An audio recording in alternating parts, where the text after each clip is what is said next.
জেনে শুনে কেন পানা পুকুর দিয়ে আপনাদের স্নান করাবো বলুন? রিভেঞ্জ নেওয়ার জন্য। প্রতিশোধ প্রতিশোধ। প্রতিশোধ? হ্যাঁ, তুমি তোমার গায়ের জোরে কৃষকে বিয়ে করে এই বাড়িতে ঢুকেছো।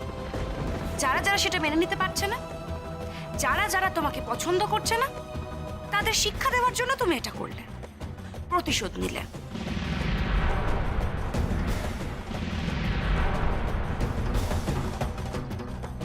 না না যারা ম্যাডাম, এসব প্রতিশোধ নিতে তো আমি শিখিনি কখনো। আপনারা তো আমার আপনজন, আপনাদের ওপর কেন প্রতিশোধ নেব বলুন? তাই তো বলছি। আসলে কাল রাত্রিরে খেতে খেতে আপনারা বলছিলেন না যে আজকে সকাল 9টার সময় আপনাদের মিটিং আছে, তাই যখন দেখলাম যে ট্যাঙ্কে একদম জল নেই, তখন ভাবলাম যে আপনাদের সবার খুব অসুবিধা হবে। তাই তুমি পানা পুকুর থেকে জল এনে ওয়াটার ট্যাঙ্কে ফিল করে দিলে। ব্রাভো। না না, আপনি বিশ্বাস করুন, আমি পানা পুকুর থেকে জল আনিনি। আমি তো টিউবওয়েল থেকে বালতি করে জল এনেছি, প্রায় 100 বালতি। শোনো রাধা, এই ম্যাটারে তো তোমাকে বিশ্বাস করার কোনো প্রশ্নই ওঠে না। তোমার তো আবার পানা পুকুর খুব ফেভারিট। আমাদের গ্রামের বাড়িতে গিয়ে আমাকে পুকুরে ফেলে তুমি তো পুকুরের ব্যাপারে প্রচুর লেকচার দিয়েছিলে। ইভেন যখন আমি ফার্স্ট টাইম তাঁতিপাড়া গিয়ে সেন্সলেস হয়ে গেছিলাম, তখনও তুমি ওই নোংরা আনহাইজিনিক পানা পুকুরের জল আমার মুখে ছিটিয়েছিলে। রিমেম্বার? বাবা, গোমরা মুখর এখনো প্রথম দিনের কথা মনে আছে? না না, ওইগুলো পানা পুকুর ছিল না। আর তাছাড়া এই, তোমার এই কাঠওয়ার অভ্যেসগুলো তুমি আমার বাড়িতে প্র্যাকটিস করবে না। Is that clear to you? আবার যদি এরকম কিছু করো না, তোমাকে আমি সোজা তোমার এই কাঠওয়ায় আমি পাঠিয়ে দেবো। I'll send you there, right? Shobha please just stop it. What do you mean by stop all this, huh? আমি কত সহ্য করব? আমি আর কত সহ্য করব? What's happening, huh? এই জন্য তোমাকে আমি বারবার বলেছি, বারবার আমি তোমাকে বলেছি, সমানে সমানে বিয়ে হয় Suvendu Banerjee. You have to realize this. Now, এখন বসে পানা পুকুরে জলে তুমি চান করো বসে। এই তখন থেকে পানা পুকুর করছো, হ্যাঁ? আশ্চর্য। আর মেয়েটা যে এতখানি এফর্ট দিল, এতখানি তোমাদের জন্য কনসার্ন, তার এতখানি ভালোবাসা, তার এতটা তোমাদের প্রতি দরদ, এসব কিছু দেখবে না তোমরা? সেটাই তো বলছি দাদা। দেখো, ও পানাপুকুর থেকে আনুক আর ওই টিউবওয়েল টিপে টিপে টিপে টিপে অনেক বালতি করে তারপর ট্যাঙ্কে জল ভরুক, মানে ও তো কিছু করেছে বাড়ির জন্য। সবার মতো তো আইডল হয়ে বসে থাকেনি, বাড়ির সবার কথা ভেবে ও ট্যাঙ্কটা ভর্তি করেছে। বলো দাদা? হ্যাঁ নিশ্চয়ই, ঠিকই তো।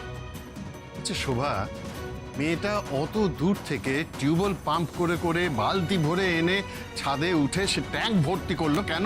না যাতে তোমরা মিটিংটা ঠিক সময় অ্যাটেন্ড করতে পারো। আজ তুমি তাকে এই সমানে ধমকে যাচ্ছ, তার প্রতি এতটুকু কৃতজ্ঞতা তোমার নেই? হ্যাঁ, ইউ টু ক্রিশ, তুমি কি করে এগুলো করছো? হ্যাঁ, how could you be so insensitive? না ড্যাড, ক্রিস যা করেছে একদম ঠিকই করেছে।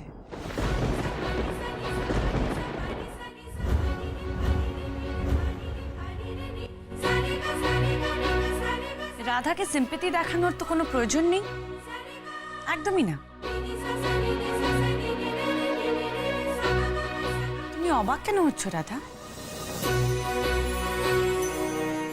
মিসেস শোভা ব্যানার্জি, ক্রিশ ব্যানার্জি, এরা যা করছে একদম ঠিক করছে। দে আর অ্যাবসলিউটলি রাইট। জানো তো রাধা, তোমার মতন যারা অতি ভালো মানুষ, যারা নিজের কথা না ভেবে শুধু অন্যদের ভালোর কথা ভাবে, তাদের পরিণতি এটাই হয়।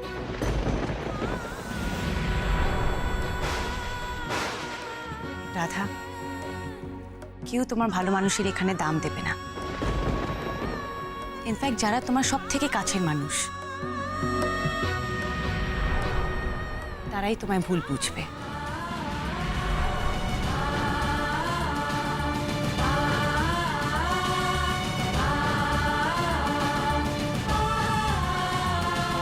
তাই বলছি, যদি নিজের ভালো চাও তাহলে অন্যের ভালো করা বন্ধ করো।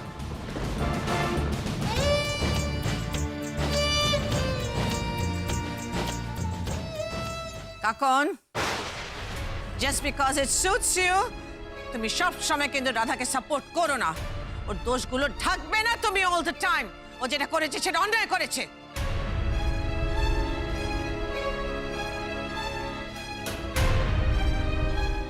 এনিওয়ে, এই ভারতী, তুমি এক্ষুনি ম্যানেজারকে ফোন করো, বলো লোক পাঠাতে আর ট্যাঙ্কটা পরিষ্কার করো আর একটু মিনারেল ওয়াটার্স অর্গানাইজ করো। কেমন ক্রিশ? এরপরে আমাদের মিটিং এ লেট হয়ে যাবে। Come on, let's get ready fast.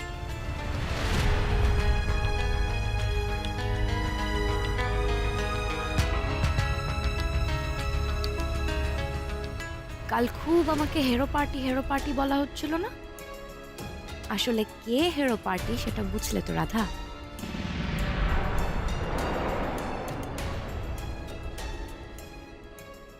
এ রাধামা, দেখি তোর হাতটা দেখি।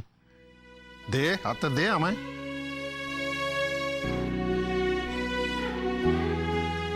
ইস, এ কি কি হয়েছে? হ্যাঁ, দেখেছিস কাঁকন? ইস, শিউলি শোনো,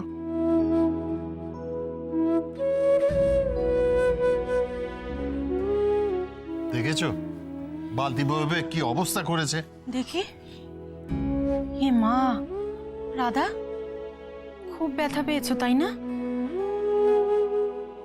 না না না, সেরকম কিছু হয়নি। রাধামা, আর কাউকে বলিস না বলিস, আমাদের কাছে অন্তত নিজের ব্যথা বেদনার কথাটা খুলে বলবি, কেমন? হ্যাঁ? শিউলি, একটা কাজ করো তো, একটু গরম জল করে ওকে একটু সেক দেওয়ার ব্যবস্থা করো, একটু কমতে পারে ব্যথা। আর আমি দেখি আমার ঘরে কোনো ওষুধ আছে কিনা। তুমি এসো, আমি দিয়ে দিচ্ছি তো। না না, আমার ওসব কিচ্ছু লাগবে না। লাগবে, লাগবে, আমি যখন বলছি তখন লাগবে। চলো বসো। দেখলে তো, এবার থামো, শুধু নিজের কথা ভাবো রাধা।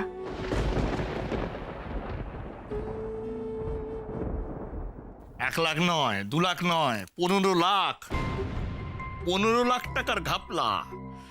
আর ভাইপো কি বলেছে বলো তো? 2 দিনের মধ্যে হিসেবটা দিতে হবে, নাইলে অন্য ব্যবস্থা নেবে। বুঝতে পেরেছো আমার অবস্থা? তোমার অবস্থা এর জন্য দায়ী কে? হ্যাঁ, দায়ী কে? আমি তো পই পই করে বলেছিলাম, একটু রয়েস গো। তোমার দাদা সোনার ডিম পাড়া হাঁস, একটু রয়েস নিতে পারলে না? একেবারে 15 লাখ টাকা একসঙ্গে ঘাবলা করে দিলে।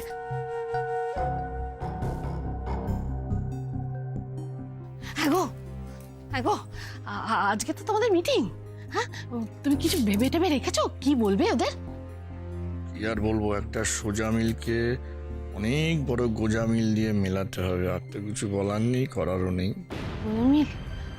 গোজা মিলে যদি কাজ না হয় তাহলে তাহলে আর কি, ও হিসেবটাই উল্টে দিতে হবে।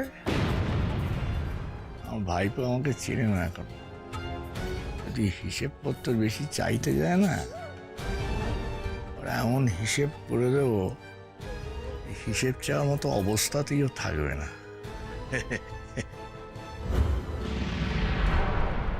Tell me the truth, it's for me.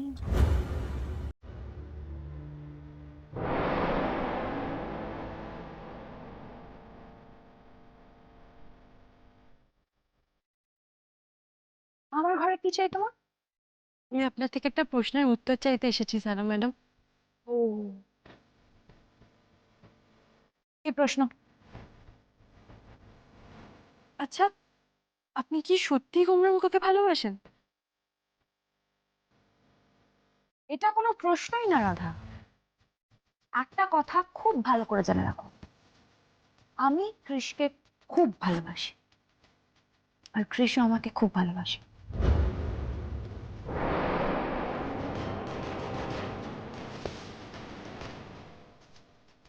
কাউকে সত্যি সত্যি ভালোবাসলে কি তার এত বড় ক্ষতি করা যায়? মানে কে কার ক্ষতি? কি বলতে চাইছো বলো তো তুমি?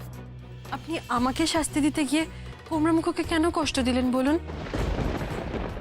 কেন ট্যাঙ্কের জলে বিচুটি পাতা মেশালেন?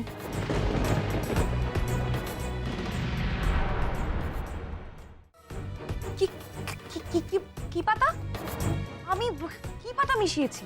দেখলেনই তো গোমরা মুখর বাড়ির সবার কিরম কষ্ট হচ্ছে, চুলকে চুলকে গা হাত পা একেবারে লাল হয়ে যাচ্ছে। বাহ রাধা, বেশ উঁচু লেভেলের প্লেয়ার তুমি, পুরো চালটাই উল্টে দিলে। হ্যাঁ, নিজে পানাপুকুর, আমি পানাপুকুর থেকে জল আনিনি, আমি তো পাশের টিউবওয়েল থেকেই জল এনেছিলাম। কাটোয়াতে আমরা টিউবওয়েলের জলেই স্নান করতাম। আমি জানি টিউবওয়েলের জলে কোনো কিচ্ছু হয় না যতক্ষণ না তাতে কিছু মেশানো হয়। তুমি কি বলতে চাইছো রাধা? আমি ট্যাঙ্কের জলে তোমার ওই সিলি পাতা মিশিয়েছি, প্রমাণ আছে। আমার কাছে প্রমাণ থাকার দরকার নেই, আপনি নিজে নিজেকে প্রশ্ন করুন, উত্তরটা পেয়ে যাবেন। মানে আপনি যখন গোমরা মুখকে এবারের মানুষদের এতই ভালোবাসেন, তাহলে যখন আমি পানাপুকুর থেকে জল এনে ট্যাঙ্ক ভরছিলাম তখন আমাকে আটকালেন না কেন? বা আজ ভোরে উঠে সবাইকে সাবধানই বা করে দিলেন না কেন, যাতে কেউ ট্যাঙ্কের জল ব্যবহার না করে? কারণ আমি জারা ম্যাডাম, বসার ঘরে সবার সামনে এই প্রশ্নগুলো তুলে আমি কিন্তু সব জলের মতো পরিষ্কার করে দিতে পারতাম, কিন্তু আমি করিনি। কারণ আমি জানি এসব করে কোনো লাভ নেই। জোর করে বা লড়াই করে আমি কিচ্ছু পেতে চাই না। আমার যদি কিছু পাওয়ারই থাকে, কোনো না কোনো দিন আমি নিশ্চয়ই পাবো। কিপ ইউর মাউথ শাট রাধা। অনেকক্ষণ ধরে অনেক বড় বড় কথা বলে যাচ্ছ, আর আমি টলারেট করছি, বাট আর পারছি না। এত কথা বলছো, প্রুফ করতে পারবে কিছু? চেষ্টা করলে পারতাম, কিন্তু করিনি। আপনি মিথ্যে কথা বলছেন এটা গোমরামুখ জানতে পারলে খুব কষ্ট পাবে, ওনার খুব খারাপ লাগবে। যতই হোক উনি তো আপনাকে ওনার কাছের মানুষই মনে করেন। আপনার সম্পর্কে ওনার ধারণা যদি লিমিট ক্রস করে যাচ্ছে এবার। Get lost. যাচ্ছি ম্যাডাম, তবে যাওয়ার আগে আপনাকে একটা কথা বলে যাই। আমি জানি না এই পরিবারের সবাই গোমরামুখ আমাকে কি মনে করেন, কিন্তু গোমরামুখকে আমি আমার স্বামী, আর এই পরিবারের সবাইকে আমি আমার শ্বশুরবাড়ির লোক বলেই মনে করি। তাই আমি যতদিন এ বাড়িতে আছি আমার শ্বশুরবাড়ির কারোর কোনো ক্ষতি হতে দেব না। আর যদি কেউ ক্ষতি করতে চায় তাহলে কিন্তু তার কপালে দুঃখ আছে।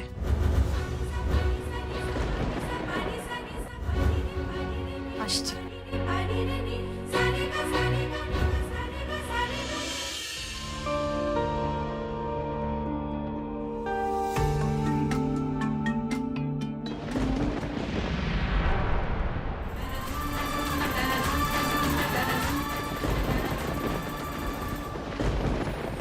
আন্টি, তোমার ছেলের ওপর কিন্তু আমি খুব রেগে যাচ্ছি। ও যেগুলো করছে একদম ঠিক করছে না। কেন, আমার ছেলে কি করলো? আমি মানলাম কৃষ কাজ করতে খুব ভালোবাসে, তার কাজ করা তো ভালো কথা, কিন্তু ও এত বেশি কাজ করে কি আমার জন্য ওর সময় নেই। আমাকে নিয়ে ঘুরতেই যেতে চাইছে না। তারপর আবার সামনে ভ্যালেন্টাইন্স ডে, একটাই তো দিনের ব্যাপার। বললাম যে একটা দিন একটু অফ নিয়ে নাও, আমরা কাছাকাছি কোথাও একটু ঘুরে আসি। তা না, কে বোঝাবে একে?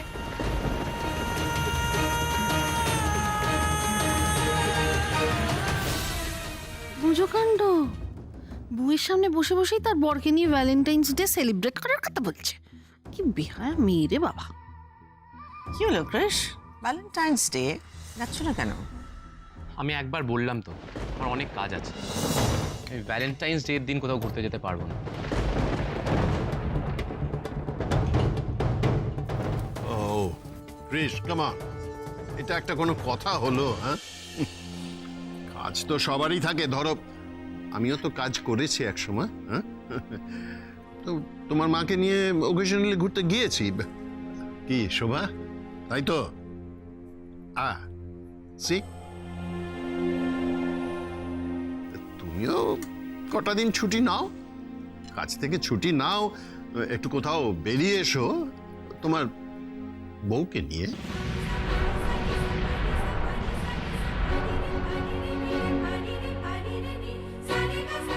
You know it very well dad, আমার এসবি প্লাজার একটা ইম্পর্টেন্ট মিটিং আছে। হঠাৎ করে তোমরা এই ভ্যালেন্টাইন্স ডে অ্যান্ড অল, আমি আমি সিরিয়াসলি কিছু বুঝতে পারছি না। ওয়ান মোর থিং, শুধু ভ্যালেন্টাইন্স ডেই কেন, কোনো দিনও কারোর সঙ্গে কোথাও বেড়াতে যাওয়ার কোনো সময় হবে না আমার কাছে। আমার খাওয়া হয়ে গেছে, আম ডান। আমি ফ্যাশন স্টুডিওতে গিয়ে মিটিংয়ের ফাইলটা নিয়ে আসি, ততক্ষণে তোমরাও রেডি হয়ে নাও।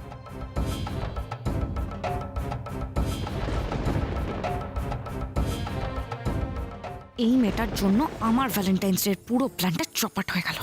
এমন একটা কথা বললে যে ও ব্রেকফাস্ট না করে উঠে গেল। তুমি দেখছো রাধার নাম শুনলেও রেগে যায়, but still Radha Radha Radha, you go on with your Radha. রাগ অনুরাগেরই তো একটা ফেজ শোভা। আমাদের ছেলে ক্রিশ একদম রাইট ট্র্যাকে আছে, তুমি এসব নিয়ে অত ভেবো না। যার উপরও রেগে গেছে সেই সময় মতো ওর রাগ ভাঙিয়ে দেবে। কিরে দাদামা, পারবি তো?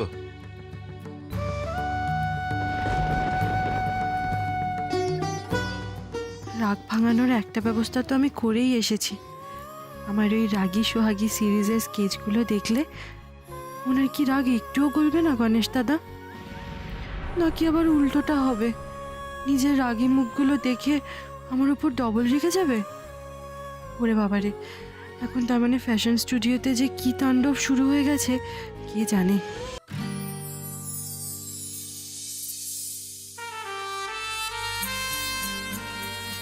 কে গোছালো ফ্যাশন স্টুডিও কিরকম করে?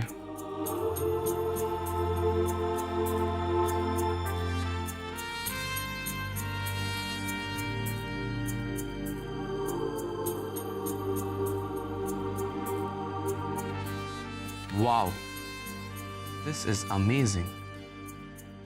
এই ডিজাইনসগুলো তো খুব ডিফারেন্ট।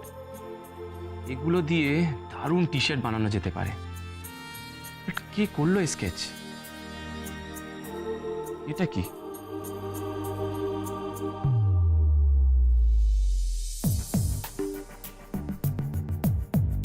কে লিখে রেখে গেছে এই চিঠিটা? রাধা।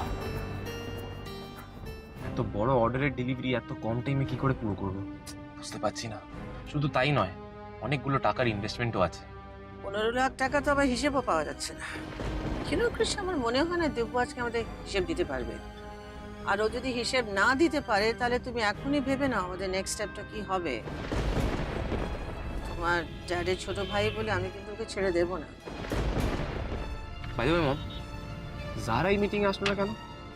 ওই প্রজেক্টে এত বড় একটা রোল প্লে করছে, আর ও যদি না আসে তাহলে? শুধু এই প্রজেক্টই নয়, তোমার লাইফের যারা একটা ইম্পর্টেন্ট রোল প্লে করছে কৃষ, সেটা বোঝার চেষ্টা করো। কথা কথার মুখের উপর না বলো না সবসময়। ও প্লিজ মম, প্লিজ। হোয়াট মম?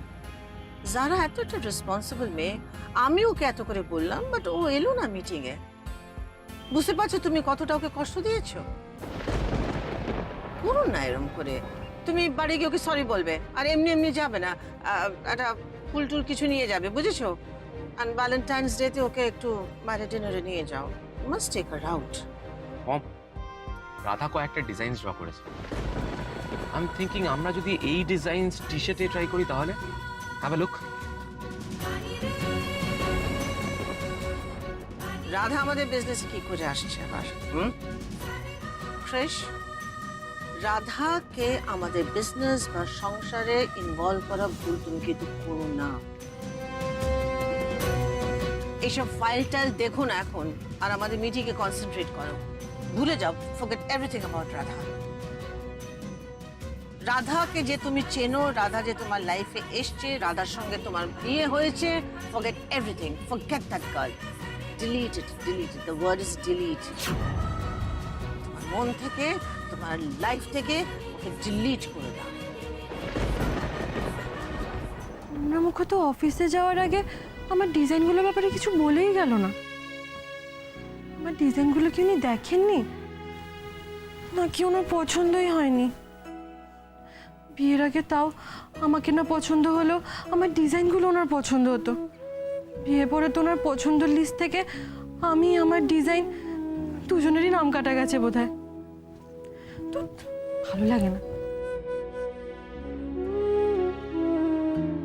রাধামা, রাধামা, বাবা, তোর ঘরটা দেখতে এলাম। কেমন ঘর গুছিয়ে সংসার পেতে বসেছিস, কেমন পাকা গিন্নি হয়েছিস তাই দেখতে এলাম। এই ঘরে তোমার কোনো জায়গা নেই, আর আমার জীবনে তুমি কোনো দিনও কোনো জায়গা পাবে না। শোন মা, একটা কথা সব সময় মনে রাখবি, এই ঘর, এই খাট, বিছানা, এই আলমারি, এই সমস্ত কিছুর ওপর শুধু তোর অধিকার আছে, শুধু তোর।